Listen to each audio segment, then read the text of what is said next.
Hey guys, in this week's episode, we are going to review Steve McQueen's Hunger for a Casually Criterion episode. But before we do that, we're going to talk about the Criterion Releases announced for June 2020. A listener feedback / question, as well as the English game, which is something on like a show, not necessarily a game. On Netflix. It is the name of a show. Join us.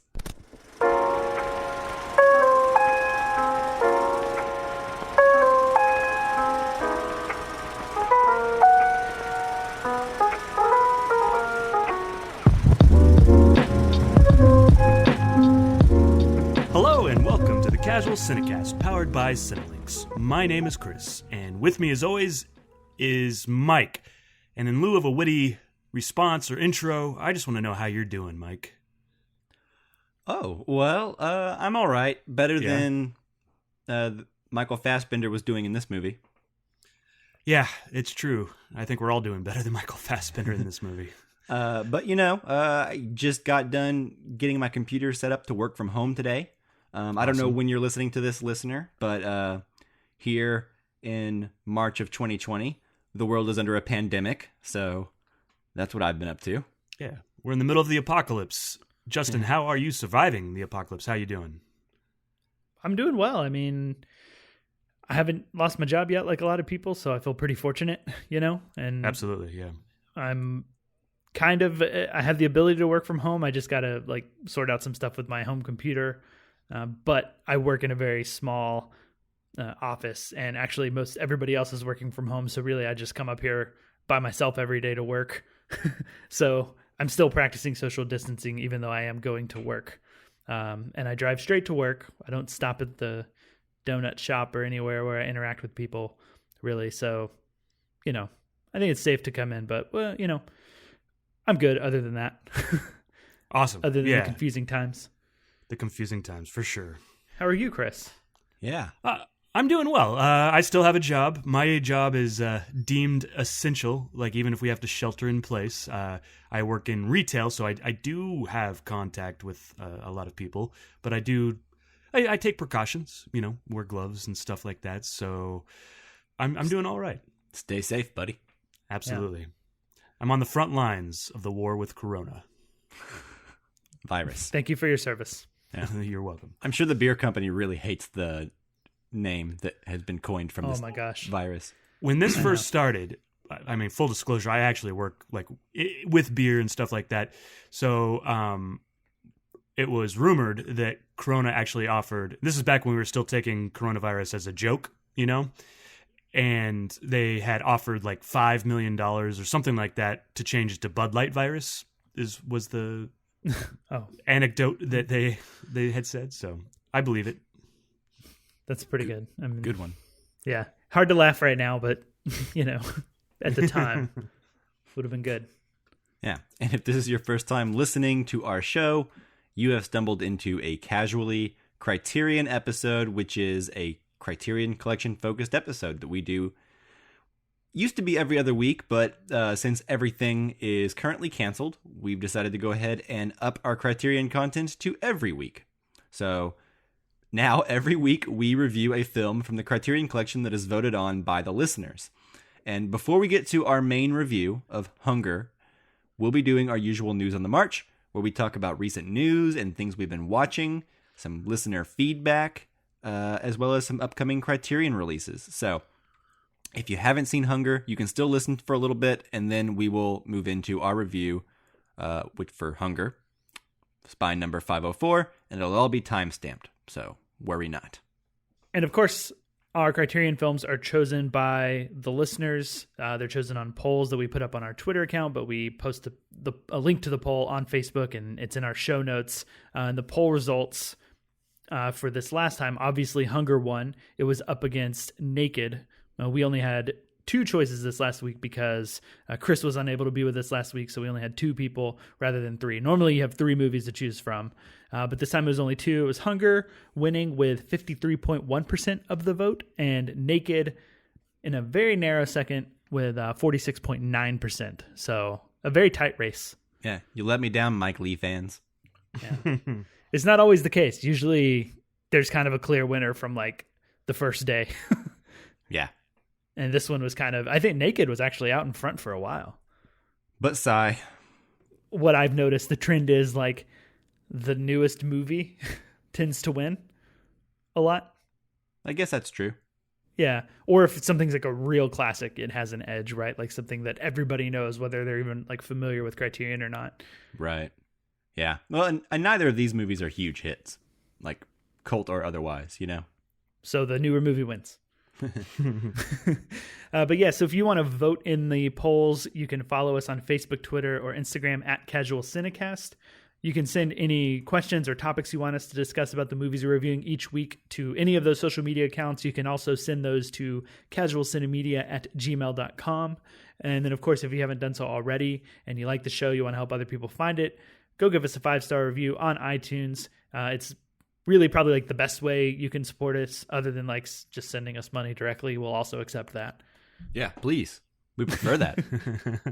Yeah. And all right, guys, what do you say? We have a lot to do this episode, so what do you say we go ahead and move into news on the march? Let's go. Yeah. Let's do it.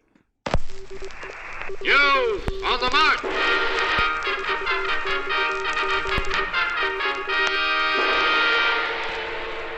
All right, so guys, we actually have some listener feedback from the last episode we put out, which is a Casually Criterion on the virgin suicides. Mm-hmm. And this is an episode that was just Justin and I. Chris wasn't here for it, so we'll also get some of Chris's thoughts about this. But yeah, so if you don't want to know anything about the virgin suicides or spoilers for that movie, use your show notes. Go ahead and skip ahead, because right now we're going to go ahead and read some listener feedback and respond to it, and it does involve spoilers for the end of that movie. So you have been warned. Although the title's kind of a spoiler. That it is. Yeah, that's true. Yeah, fair enough. Chris, do you want to read this to us? Yeah, sure. I just don't have it pulled up. Okay. So while you're looking for it, I'll give it a little bit of an intro to this.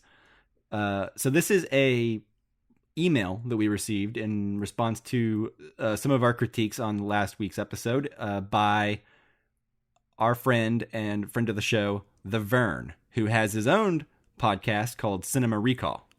Yes, which I believe all of us have guested on at one point. Yes, absolutely. Chris and I went on there to talk about Tilda Swinton one week. Which was fun. Nice.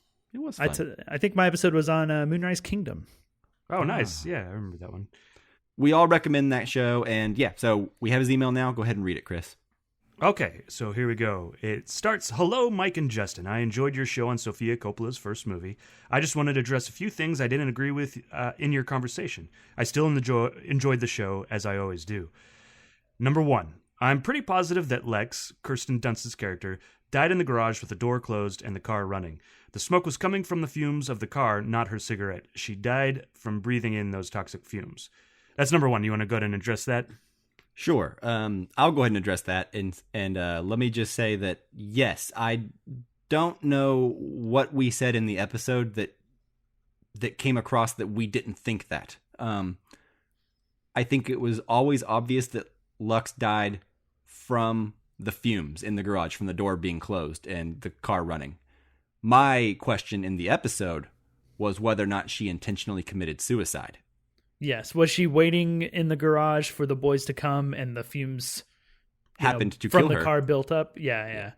Or was that her intention from the get-go, is to sit in the garage and get killed by the toxic car fumes, right? Like that was the question.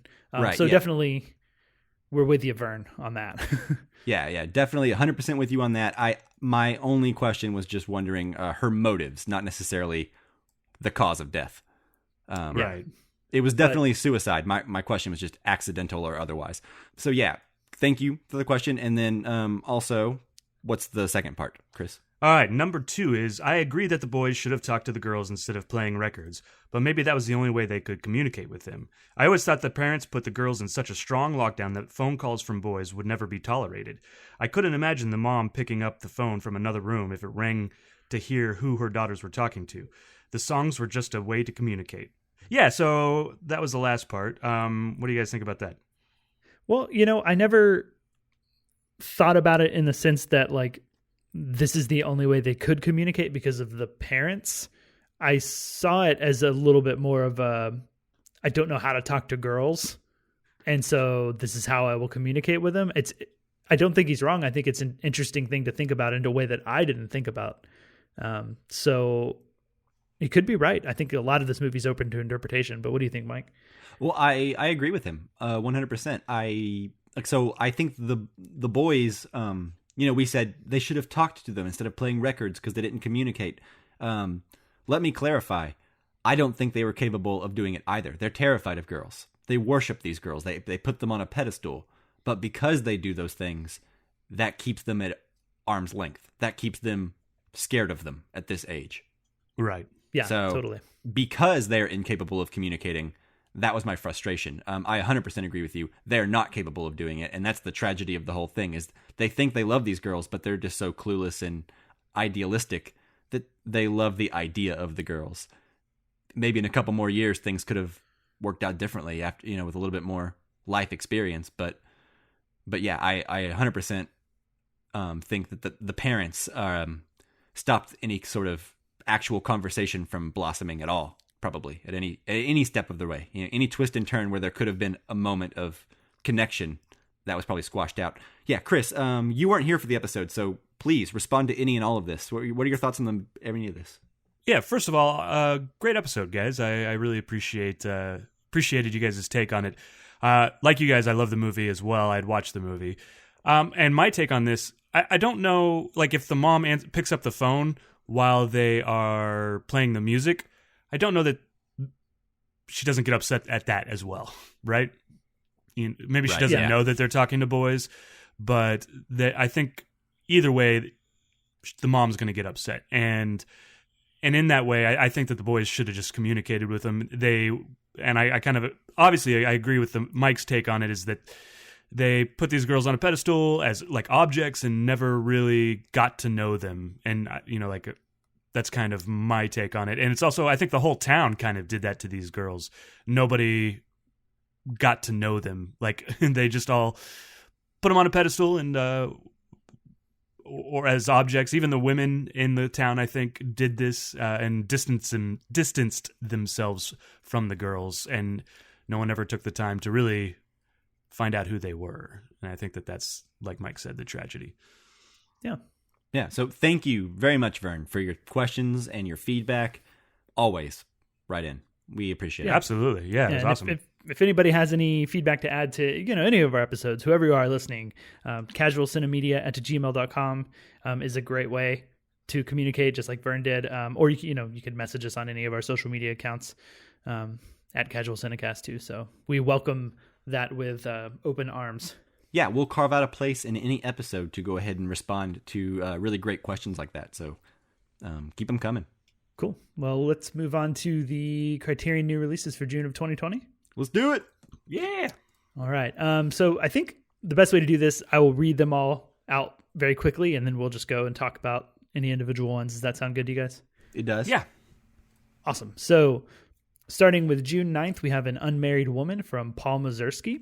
Then on June 15th, The Cameraman, which is directed by Edward Sedgwick, but is starring Buster Keaton, and very much a Buster Keaton film. Then 2 movies on June 23rd. We have Portrait of a Lady on Fire from Celine Sciamma. That's the film that I guess was released widely this year, but came out last year, technically. And then the other June 23rd movie is Tokyo Olympiad from Kon Ichikawa. And then June 30th, we have Come and See from Elem Klimov. Beautiful. That sounds Russian to me. So I hope I did that justice. You sounded good to me. It says the Soviet Union, because I guess at the time, this film's from 1985. So I guess it would have been the Soviet Union. But geographically, you got it right. I did. But yeah, speaking of that movie, I think that is a movie I've wanted to see for a long time.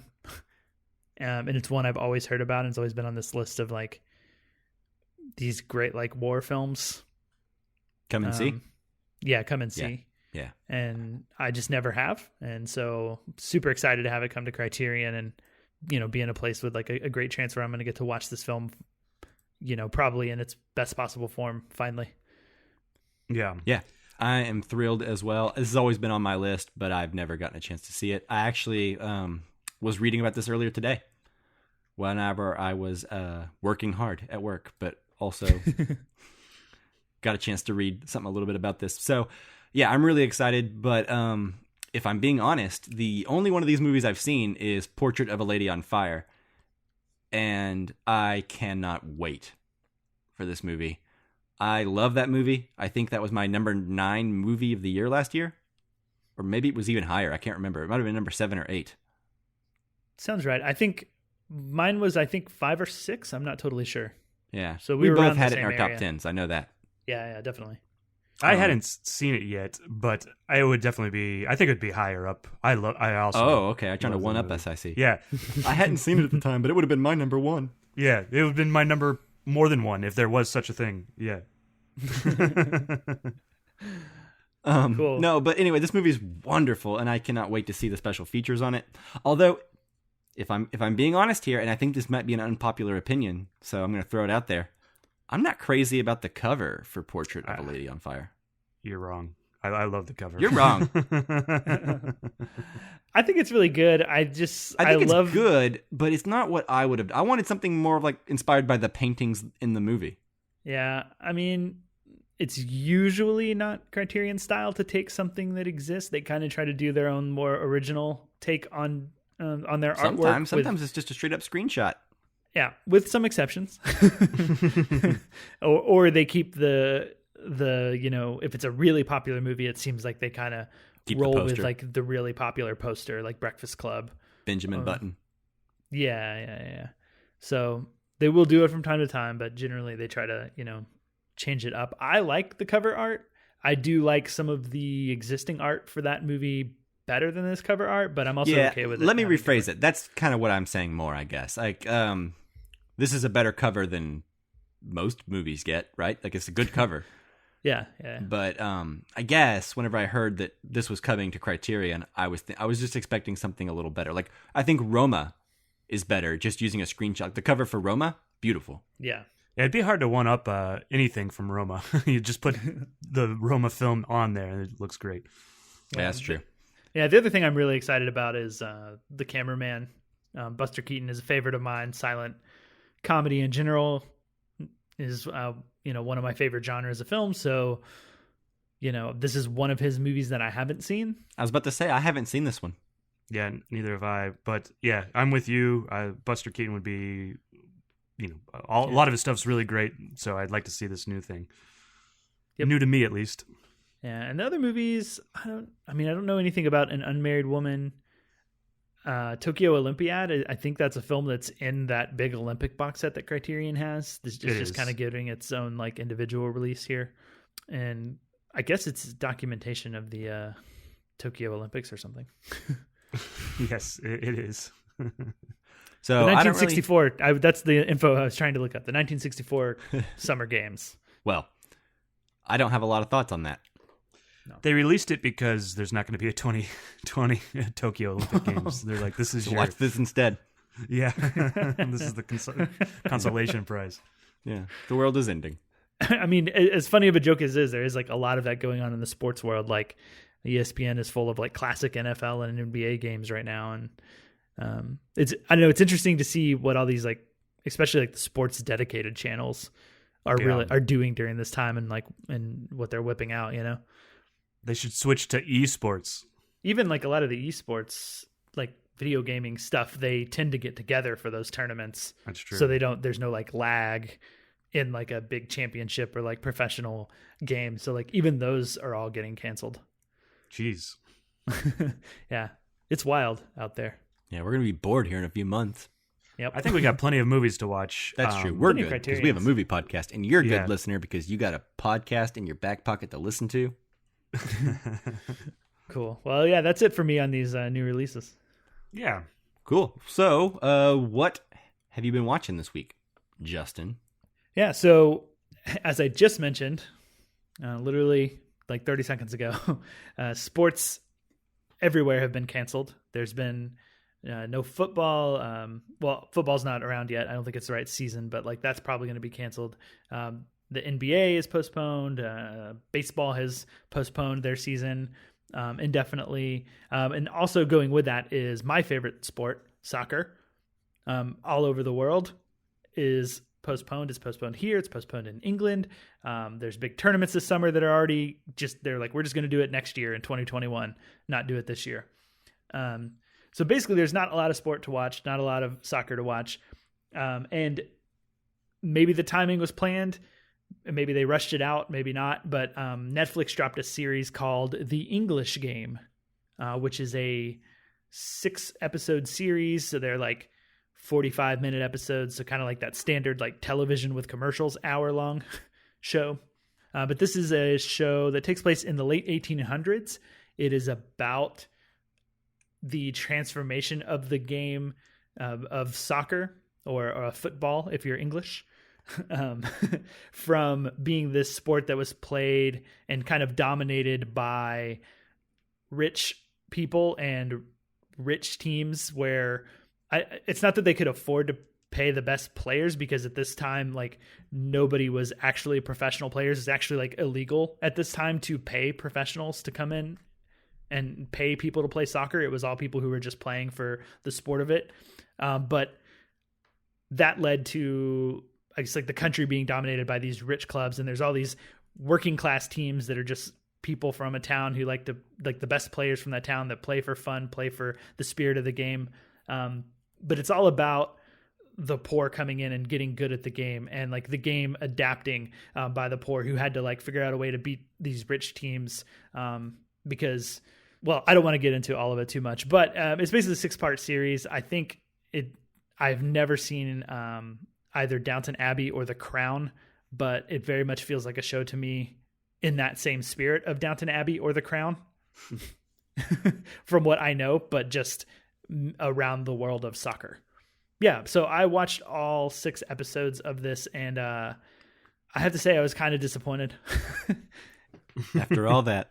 Yeah, it wasn't a great series. Like all of that I've like just spieled about this was like, I was hooked. Like I'm super intrigued. I'm super interested into like the development of soccer, into like having professionals and how the game adapted and like tactics changed a lot at this time, in this time period that the show was going to cover.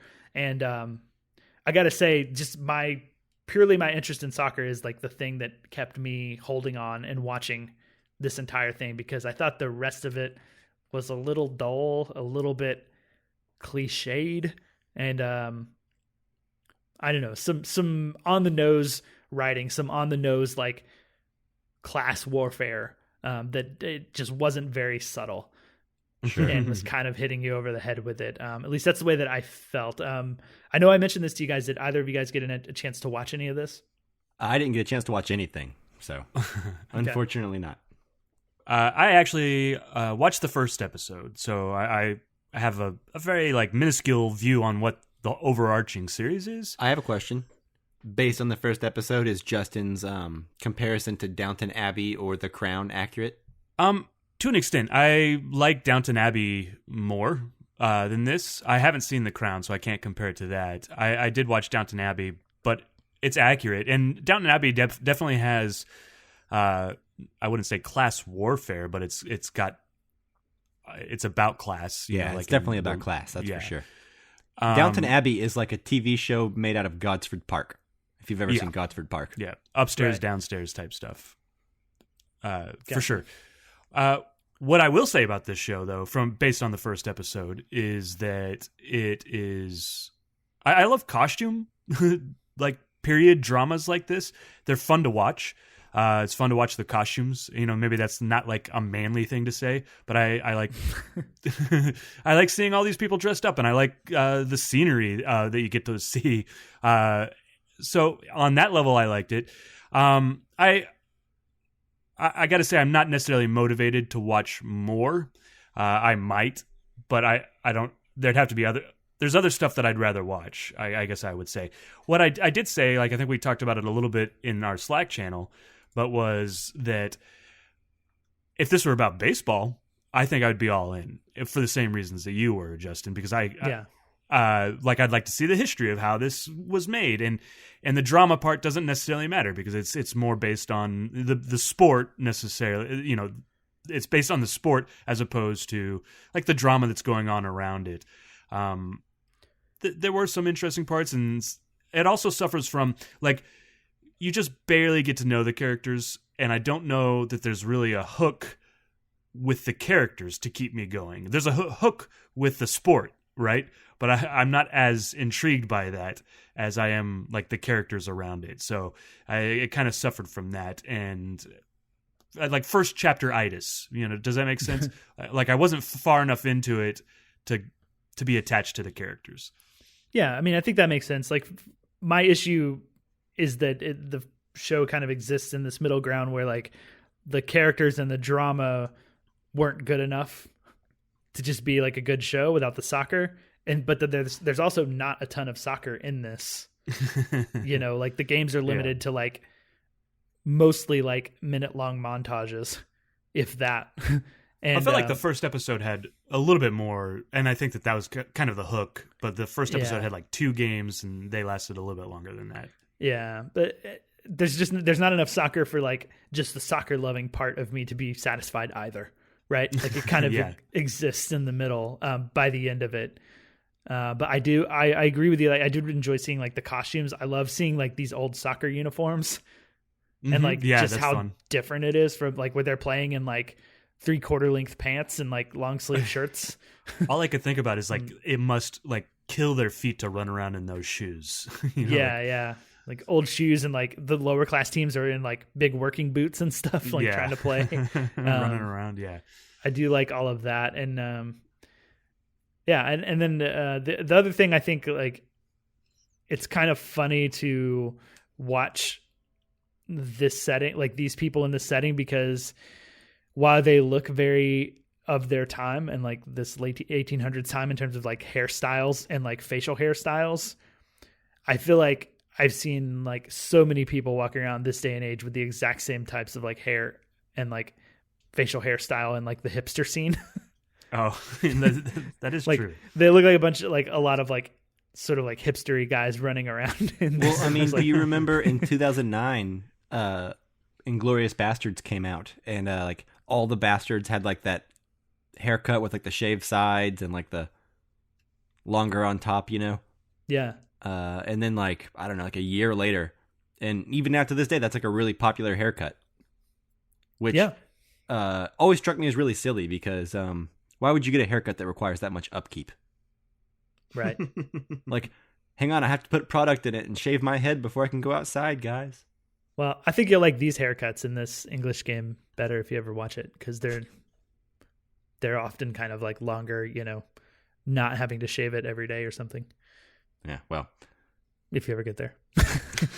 But yeah, so the English game, I can't really recommend it very strongly unless you are really into soccer and costumes, or costumes or facial hair. But if you do like soccer, definitely check it out. It's only 6 episodes. They're like 45 minutes ish. So I think all in all, I did the math roughly. I think it's like 4.5 hours. So I watched it all like in a day. So not a huge deal. You say it's not great, but you also binged it all in one day. So it must have been watchable to some degree, right? I really like soccer. There you go. I love it, and I have none of it to watch right now. Yeah, so he like, really wished there was a soccer game on. If there had been a soccer games on, I wouldn't have done it in a day. All right, but yeah, that's it for the English game. All right, and I think, if I'm not mistaken, that's it for news on the march. Correct.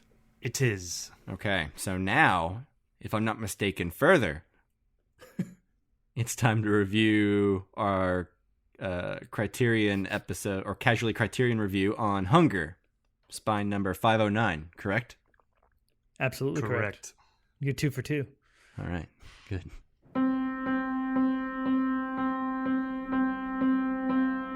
Are you all right, Bobby? I'm grand, Ma. Are they feeding you all right?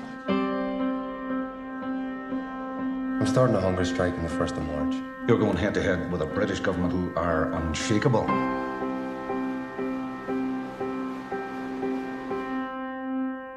Putting my life on the line is not just the only thing I can do.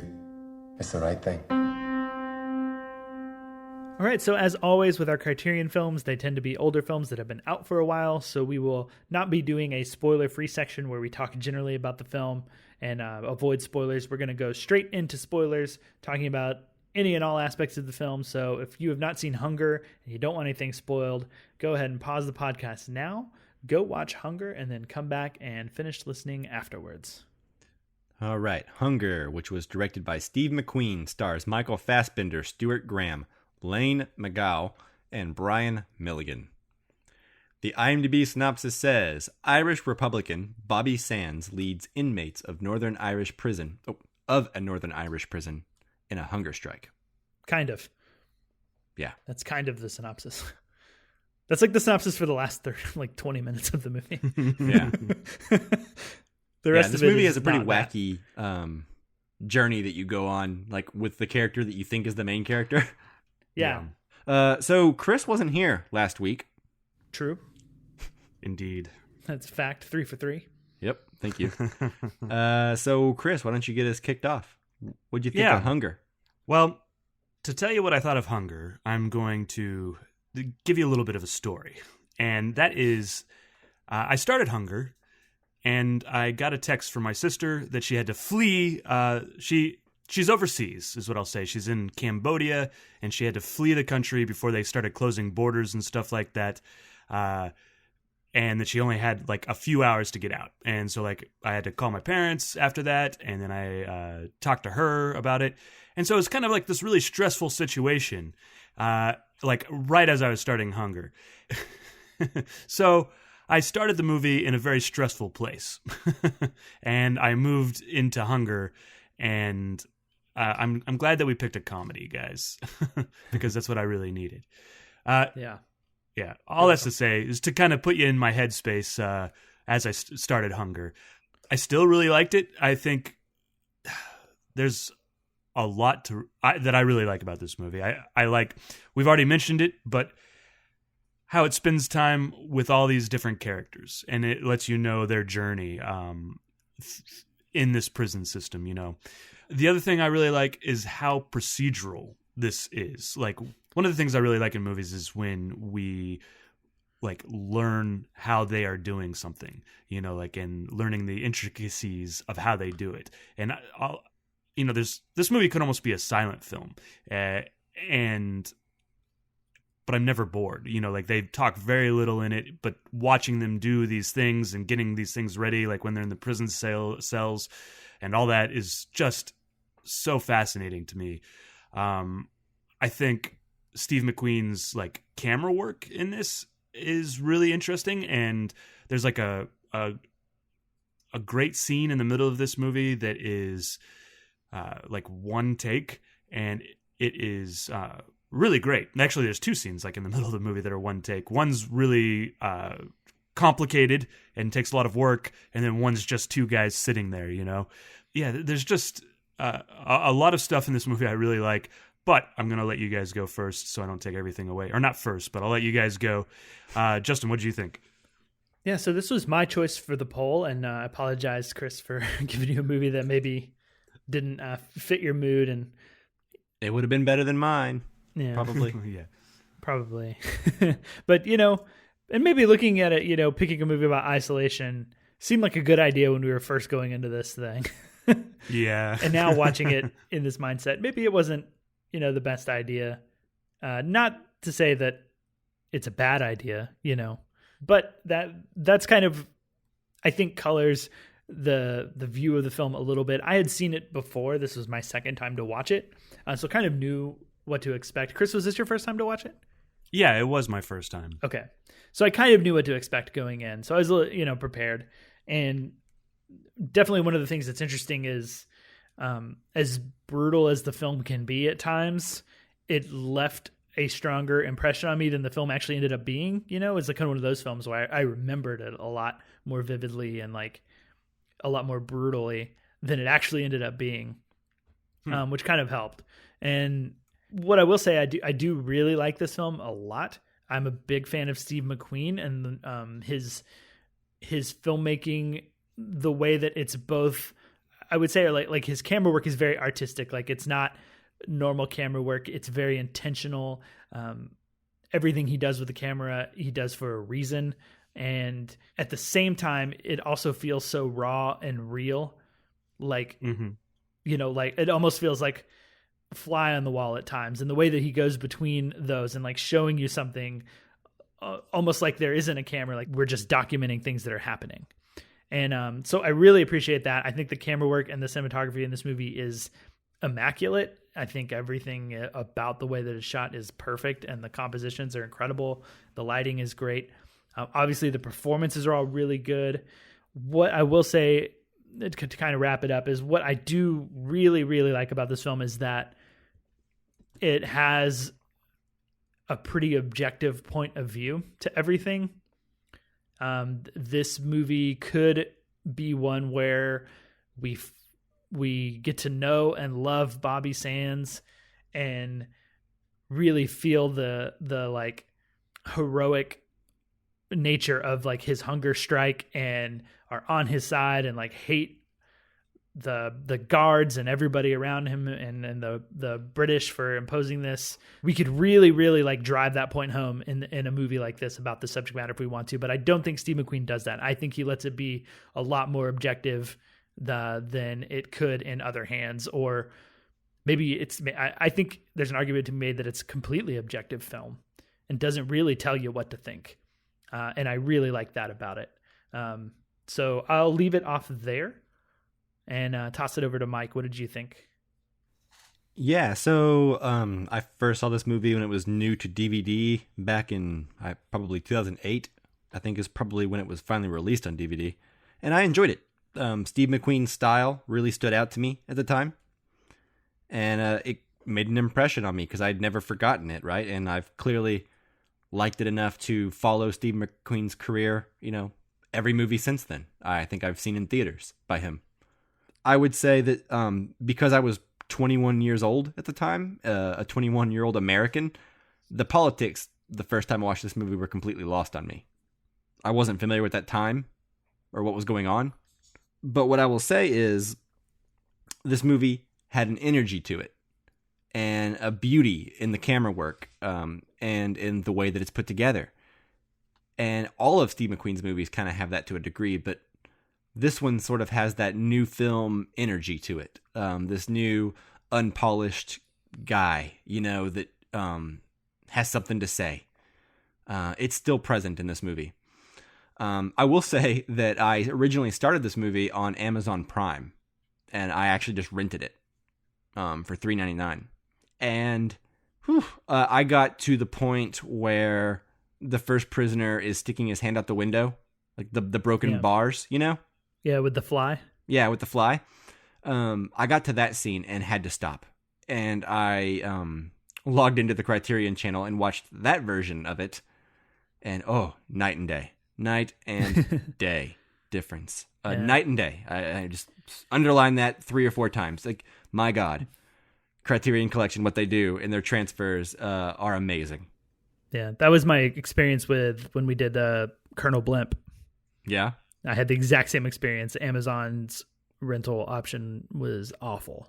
Yeah. Just awful. It looked like a VHS copy of a VHS copy. Like it it was awful. Like when the camera panned, things were just like they weren't smoothly going across the screen. They would like jump across the screen, like lag. Yeah.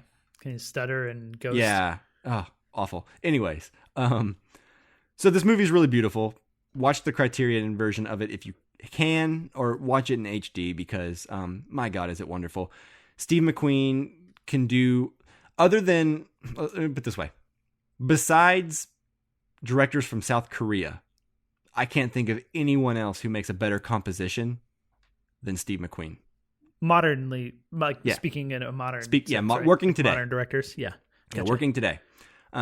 He understands that less is more, you know? One great composition can get you through a 10-minute scene, whereas any other director could use 5 or 6 okay shots, medium close-ups, etc. You know, but he picks one composition that he's confident in and lets the whole scene play out within that. sometimes frustratingly so. And it can bring a 97-minute movie into feeling like a 2-hour movie, but that doesn't necessarily sound like a bad thing to me. So that's kind of where I'm at. I think this movie's got a lot of energy to it. I think, if I'm being honest, I think I like Shame and 12 Years a Slave more. But I like this movie quite a bit, and I like both of those movies even more. So that is not a slight against this movie at all. It's just a compliment to Steve McQueen. So yeah, that's kind of where I'm at. Nice. Well, just while we're there, I think Shame is my favorite film of his. Yeah. And then followed by Hunger, then 12 Years a Slave, and then Widows is kind of my ranking. So we're close. Yeah. Switch Hunger and 12 Years a Slave for me, but you know what? Maybe not. It's close, for sure. It's hard. Different animals, different beasts, but they both feel like Steve McQueen movies. Like, he has a style. Well, one of the ways that I think Steve McQueen movies stand out to me, maybe with the exception of Widows, because it didn't really quite have the subject matter, but like the amount of like violence or like uncomfortable material that he's willing to subject you to, and like the way that he makes it feel real.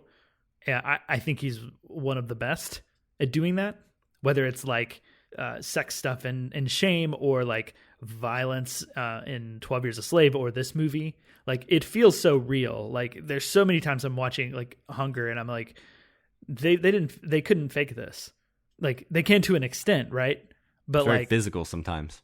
It's I mean, it's like professional wrestling or something. It's like there's a story, but like those people are really like getting hit with chairs and like really falling through a table or something, right? In this movie, like they're going down the hallway really naked, falling onto concrete and getting hit with batons. I'm sure they're not real heavy batons, but like, yeah, they're enough to like leave real red marks on these people, right? Like that long take, in the middle with the mirrors is the one where you're like, man, I hope they all made it through okay, Yeah.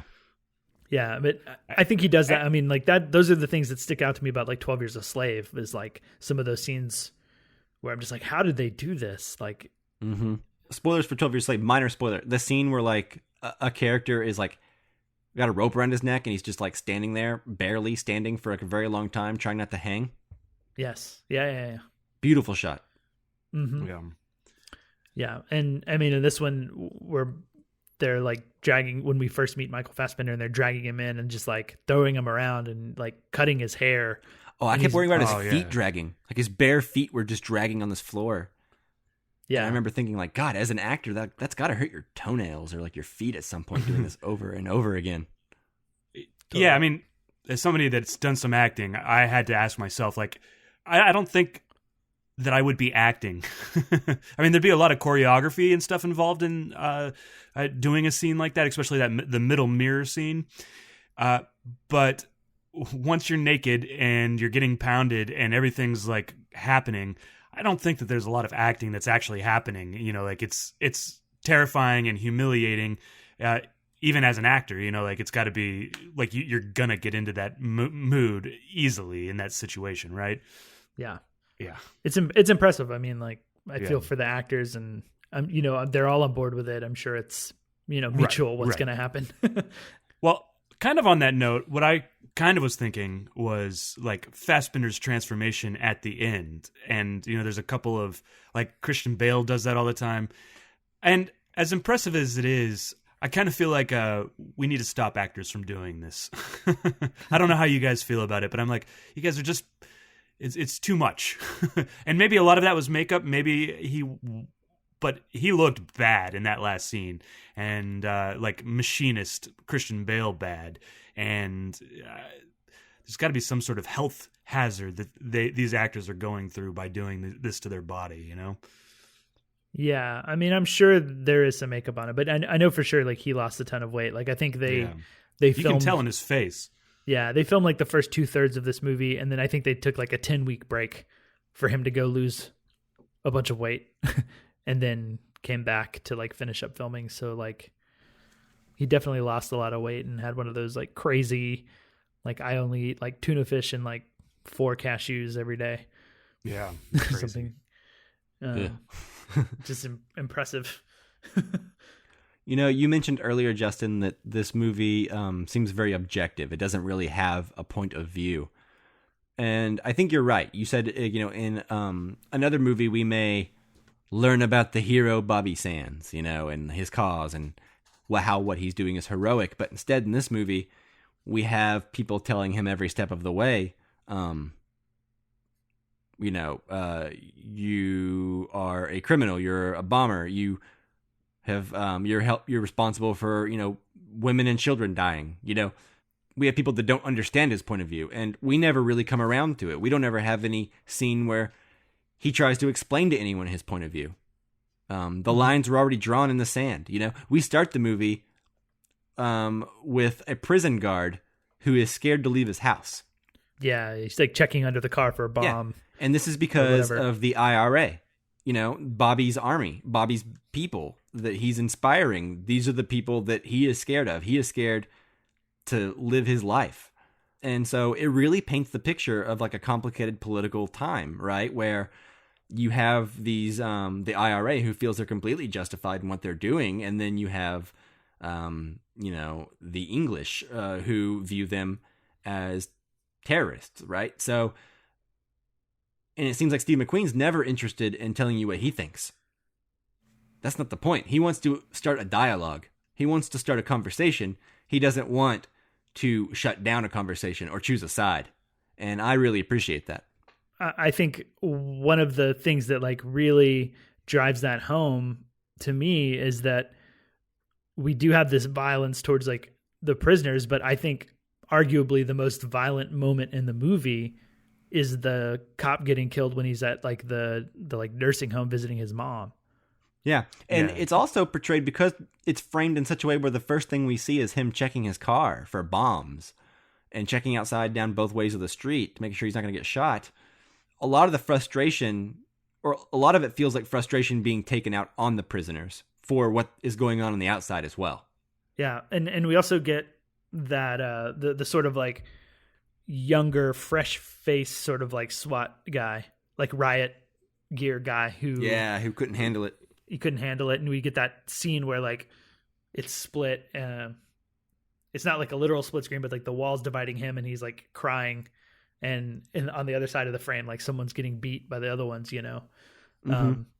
He gives, he being Steve McQueen, gives all of these different characters and like their moment to be understood. And I love that so much. I appreciate a movie that doesn't like necessarily ram it down my throat how I'm supposed to feel. Like, that's not necessarily a bad thing, but I like just observing sometimes and really forming my own thoughts, Right. Well, especially for such like a real life event, right? Like, it's an event that like, we don't know a whole bunch about it here.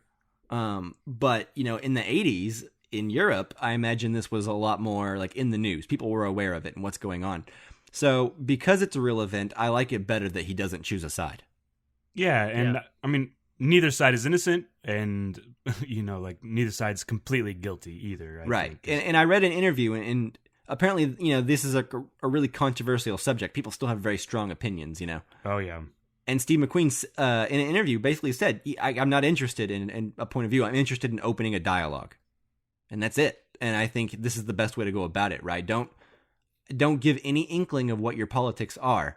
Just do your best to show the human angle from every angle you can, right? Like, this is what this side is going through. This is what this side is going through. Don't get muddled into who is right and who is wrong. Mm-hmm. Just the human experience of it all. Right. I also love that. I'm sure we'll talk about the big long scene where we hold on a shot, but like he likes to let you sit in these moments and really feel the time and feel the moment, feel the scene. The two examples I'm thinking of, one would be the scene with the fly on like the torn metal, where the guy's finger is kind of like playing with the fly. Yeah. Mm-hmm. I think there's something really amazing about that in the sense that like that's a real fly. Well, in the snow, when the security guard, the prison guard is like smoking. Yes, I love that scene. And that's one of the you said compositions earlier, and that's the first thing that popped into my head was that shot there. That's a good one I didn't think of right now, but I was also thinking about the scene with the guard like squeegeeing up all the urine. Oh And cleaning that up, and how you shoving it back into the rooms. Yeah. I mean, you see that guy squeegee that entire hallway in that shot, and it's one shot and it doesn't move. The confidence to do that and pull it off, I mean, it's incredible. And the thing I really appreciate about the squeegee scene is that we've just come out of the one long Liam Cunningham, Michael Fassbender scene, and there's a lot to think about from that scene. And then it just lets you kind of think about what just happened and also like see the daily life of this prison. So I really appreciate that shot as and where it's placed in the movie. Yeah. And so do we want to talk about that big long scene? Yeah. Yeah. I mean, I think this is the scene that everyone thinks about when they think back on this movie. At least I do. Yeah. That's what stuck in my head, other than a couple of the things that he goes through towards the end of the movie. Were kind of like the things when I mentioned that there are aspects of the movie I remember being a lot worse, like his whole deterioration. Some of the like specifics of that like stuck with me so hard. So I remember those, but you're right. Like this long conversation scene is like the scene from this movie. And before we get into that real quick, actually, I just want to say something. Like there are some movies where like I feel like they transcend movies and you almost feel like you're there.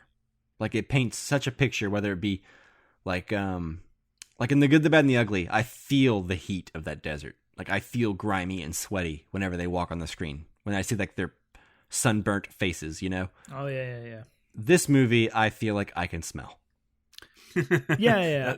The movie engages all the senses. Yeah, it disgusts me. It makes me feel disgusting for the first 30 or 45 minutes of the movie. I just feel gross.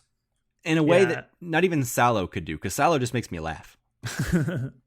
But this movie makes me feel gross. Like I want to bathe when I'm done with it.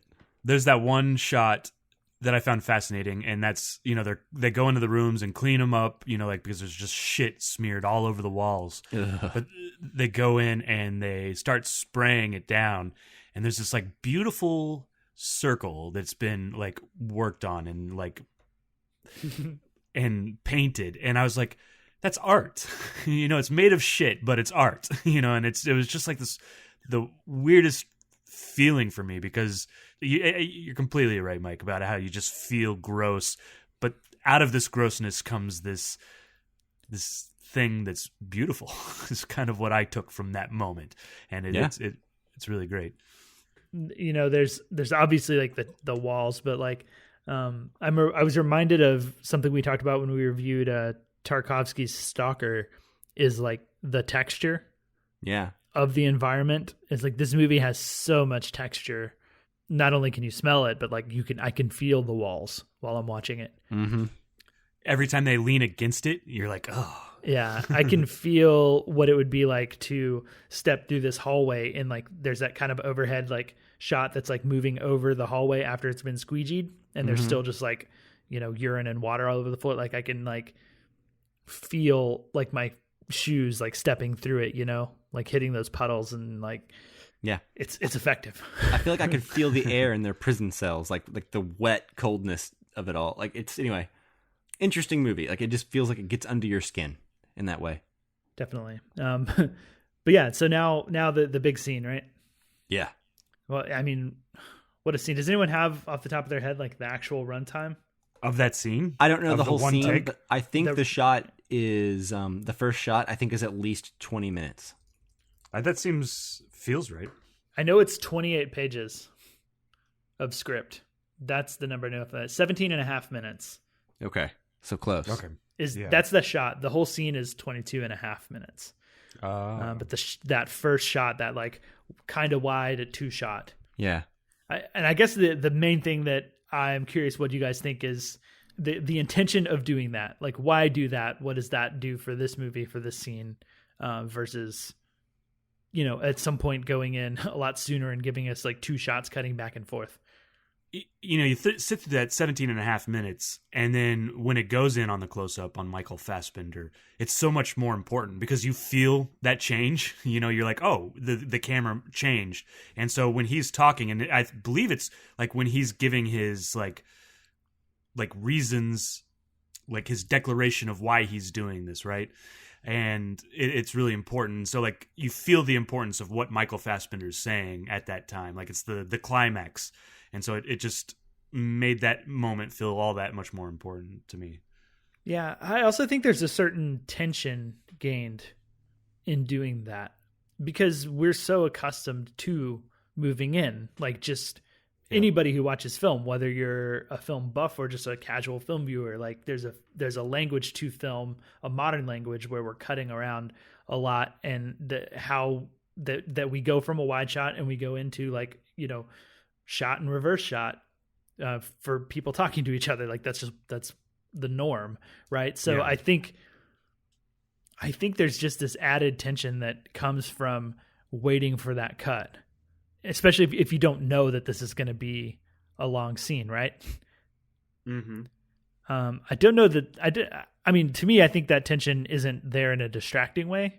No, it's a fascinating scene as they talk back and forth. Well, that's kind of what I was saying about Steve McQueen earlier, which is that like he chooses a composition, and it may seem like a standard upfront normal shot up front, right? But then he stays on it longer than you're comfortable with, longer than he should stay on any kind of shot, right? And he does this multiple times. And then so you're forced instead to, okay, let's re-examine this frame again. Let's look over this composition one more time. I'm still looking at it. He's still showing it to me. What is it? And so, the first time this shot goes on, for the first 5 minutes or so, I'm looking at Michael Fassbender. I'm looking at the priest. I'm adapting to this dialogue because we're getting dialogue thrown at us in a very, very Irish way, hot and heavy, and it hasn't been that much dialogue in the whole movie so far. So once you acclimate and everything, then I find myself looking at the sun coming in through the windows and the chairs and how the chairs are in the corners of the frames and how did he choose the placement of these chairs? You know what I mean? And so then I start thinking about the composition again, and then these two people in the middle of the frame, but then you have these tables all around them and these chairs all around them placed just perfectly so to make it interesting. And so I think it just comes from confidence in your frame. And, this is the longest shot I can think of in any Steve McQueen movie, but he does this exact same kind of thing, stays longer on shots than he should or than you think he should in almost every movie, even Widows. Yeah. And there's something powerful in that. And, I've seen people try to do something similar and it doesn't always work.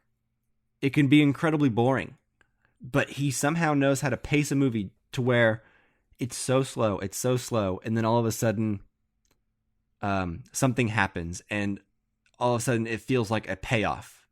It's like the whole movie, or not the whole movie, but that whole scene with them talking, it's built to just draw you in. So by the time Michael Fassbender, you get punch up and you get close to his story about the puppy that needed to be drowned, you're just leaning forward in your seat. You're in it. You're just, I don't know. It keeps you at a distance for so long, and then before you know it, you're right up there, and you could not be more enthralled. Yeah, I think it's interesting to talk about, making the composition interesting, because while it is interesting and you can sit there and look at it the whole time, it's also minimal enough that it's not distracting.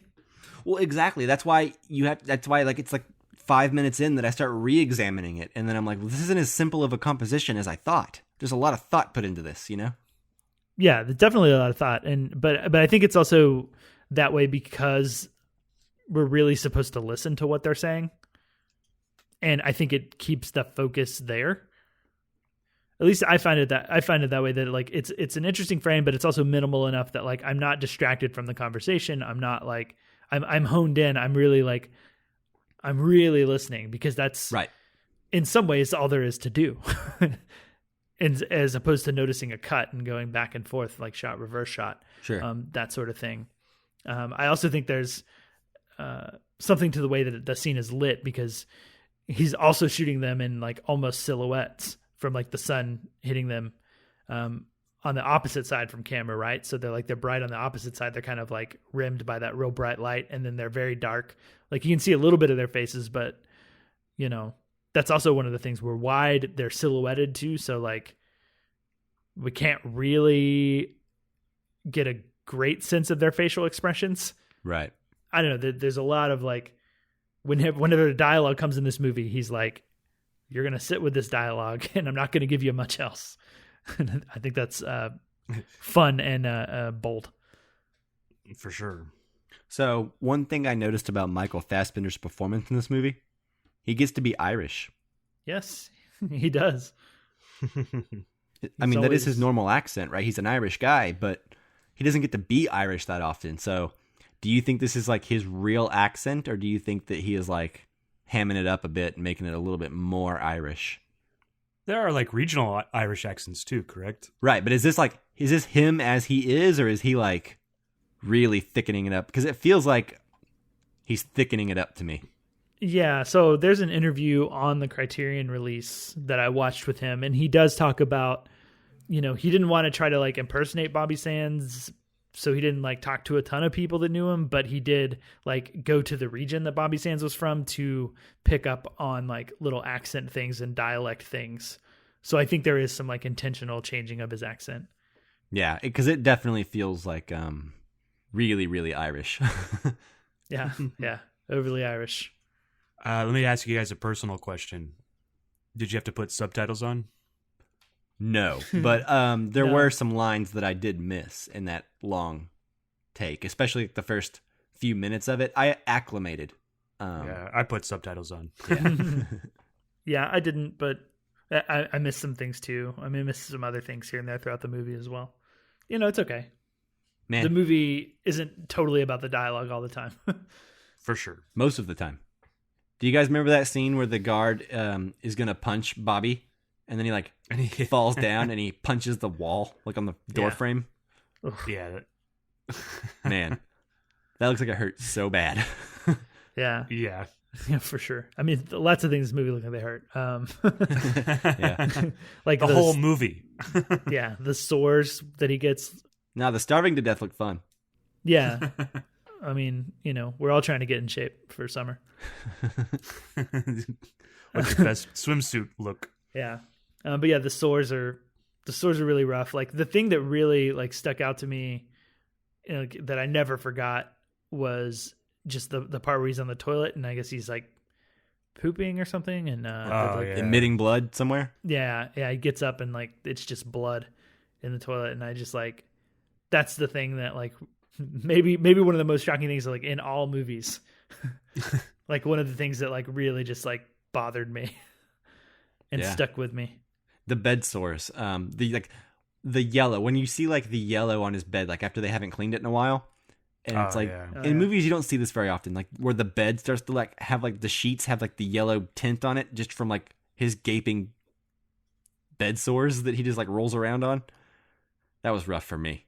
Man, there's the moment where there's like, as he's in the hospital, they place food next to him, and I'm just like, oh, come on, man. You know, like it's either torture and worse for him, you know, because he's not going to eat it, or it's like a nice thing that they're doing. They're like trying to get him to eat it, but like I feel like it's more like on the torture side. I think they want him to eat it, but like because he refuses to, it ends up being torture, right? Yeah, I think there's probably something that you have to feed them to. Yeah, like you have to. You can't just be like, "Oh, you're on hunger strike. Well, we're not going to feed you."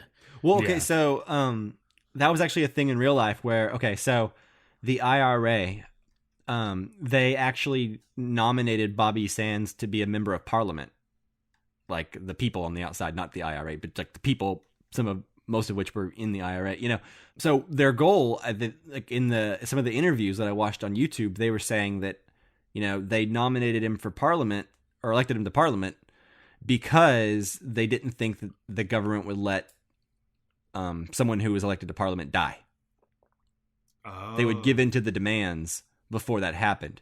And they, like, force feeding them was an option. And they even have an interview with Bobby's mom. And they're like, are you going to tell them to force feed your son? And she says, no, I'm not. And they're like, what, you're just going to let him die?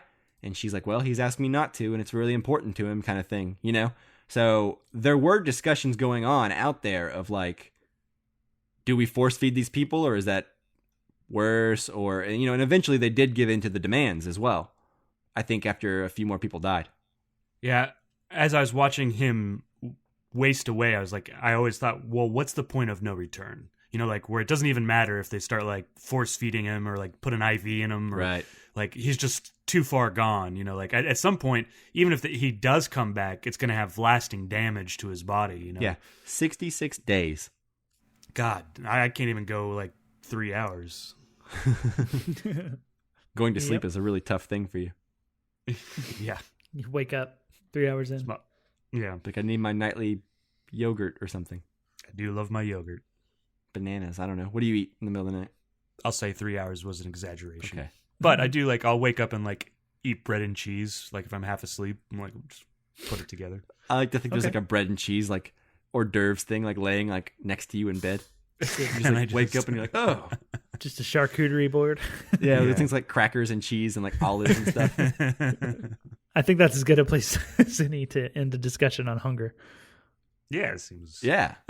Well, cool. Where are you guys out of 5 stars if you feel like it? You know, I rated it 4 back in 2008. I'm still at a 4 here in 2020 Yeah, I'm at the same. I'm at a 4. out of 5. Maybe I could lean towards 4.5.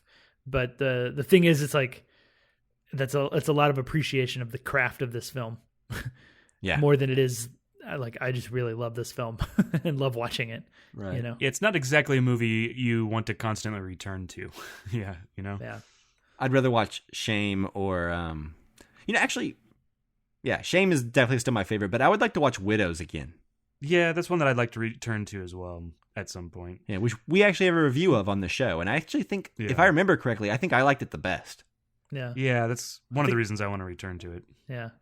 I think I liked it the least, and I want to return to it the least. But, you know, if we all agree to it, you know, I'm in. If it becomes Criterion, we can watch it again. Yeah. Anyways, Should we do our Criterion poll to help choose next week's film? yeah. All right, Chris, you Yeah. made us choose the theme, so tell us what the theme is. Yeah, it was kind of a exhausting week for myself, and this morning, after having dealt with some other stuff, Corona-wise and stuff like that, and then watching Hunger, I thought I needed a break, and so I chose let's do a feel-good movie, you know, like something that can lift our spirits in these chaotic times, and you know, make us feel good. Yeah. The Night Porter. Yeah, perfect. Yeah, just Clean shaven. Ugh. speaking of things Hunger again. Yeah. You know, Justin, you said that the toilet thing, like the bloody toilet in this movie, you'd never forgotten. The fingernail thing and clean shaven. Oh, yeah. The fingernail. All right. Feel good things. Come on. Yeah. Feel good things. Cast these thoughts away. So, I'll let you, Justin, go first. Give us your feel-good movie from the Criterion You're Collection. going to make me go first. Okay. I have so many. I was kind of hoping you guys would go first, and then you would take some of mine so I could have an easier time choosing. I'll go first. Okay, fine. Okay. I've got 3. So I'm going to go with my top one right now. Feel good movies. Right here. We've got Sullivan's Travels. Nice. That's a great one, and It is a didn't great even one. knock one off of my list. Damn it. Okay. One of Preston Sturgis's few films that he did. Dang it. That reminds me of a film I wish I was choosing, but I wouldn't now because it's also a Preston Sturges film, and I don't want it to be too samey. Well, now what is it? Just so everyone knows. It would have been Unfaithfully Yours. It's a good movie. Yeah. Mm. All right, but I will go next, and I'm going to go with. Do I want to pick a rare movie or one that might actually win against Sullivan's Travels? I mean, if you pick one that wins against Sullivan's Travels, we don't get to watch Sullivan's Travels.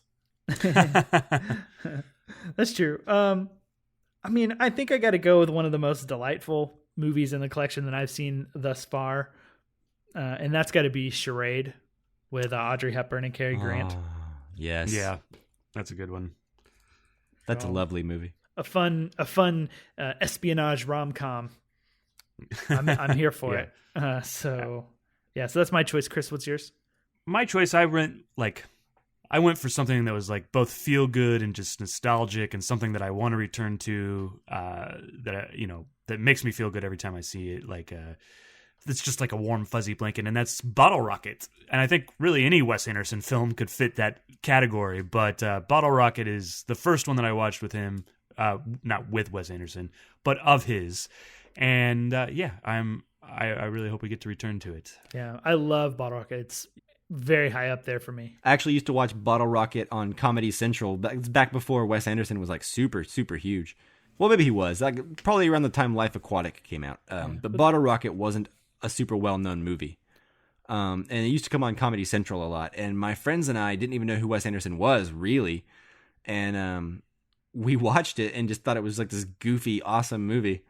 And we laughed so much. And then it turns out it was Wes Anderson. And the rest is history, I guess. But yeah, the point is, I've loved that movie for quite a while. And it's just this unique thing that's like Wes Anderson doesn't quite have his style figured out yet. But it's like it's not his style either, So it's like this really interesting thing that feels a little different than what you may associate with Wes Anderson now, Yeah, it's inklings of his style, but on a very indie budget.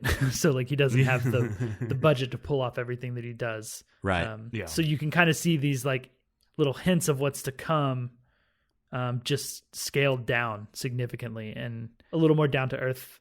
and I love it. It's one of my favorite films of his. So good choice, Chris. Thank you. That'll be the winner. Yeah, that's what Well, it is the newest movie on here, so we'll see.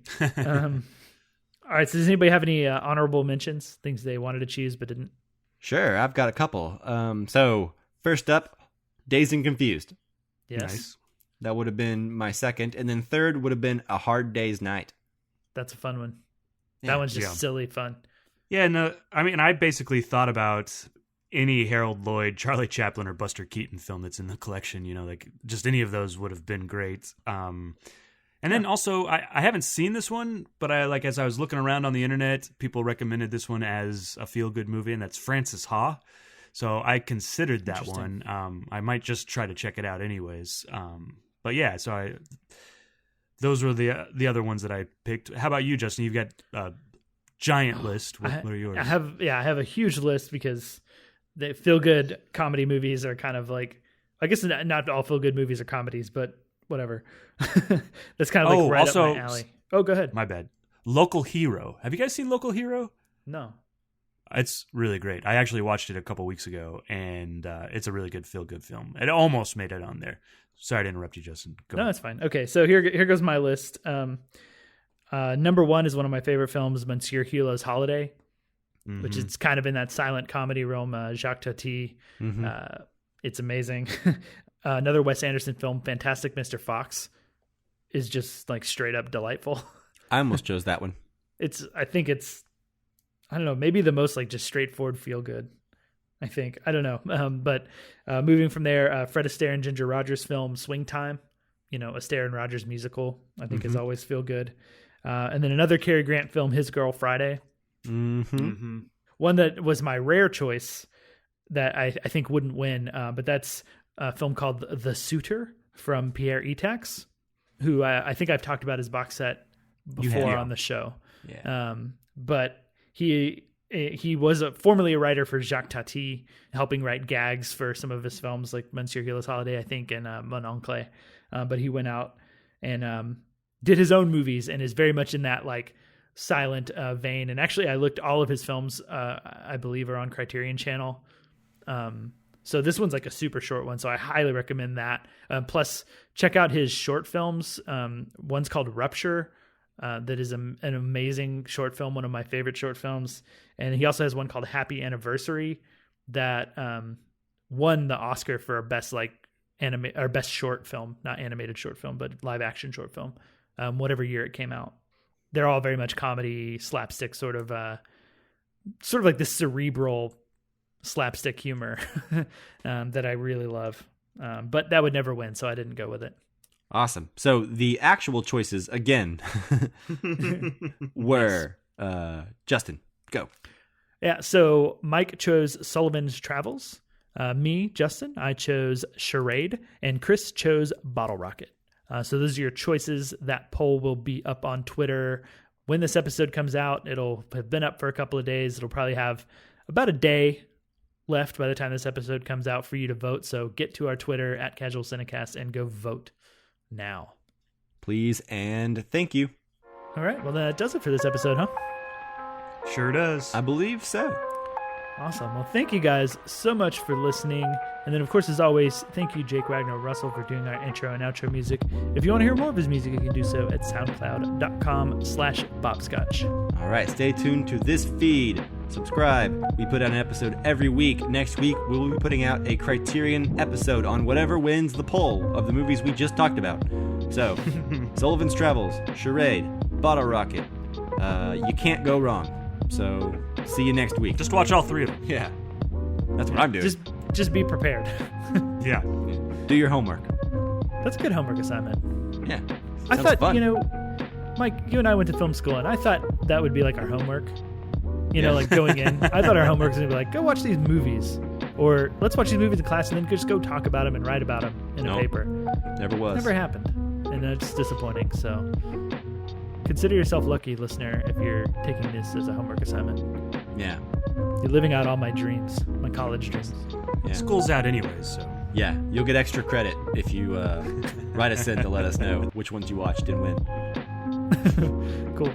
All right. So, again, if you want to vote in that poll or send us questions about the movies or talk to us in general, follow along with what we're doing, follow us on Facebook, Twitter, or Instagram at Casual Cinecast, or send in your thoughts to casualcinemedia@gmail.com. Yeah, guys, thanks so much for listening, and we will see you next time. Stay safe out there, guys. Stay home, if you can. Yeah. Yep. Stay safe, stay home, and, good luck, everyone. Don't go 66 days without eating. Eat something. Oh, yeah. Yeah, Don't forget to do that. 65's okay, but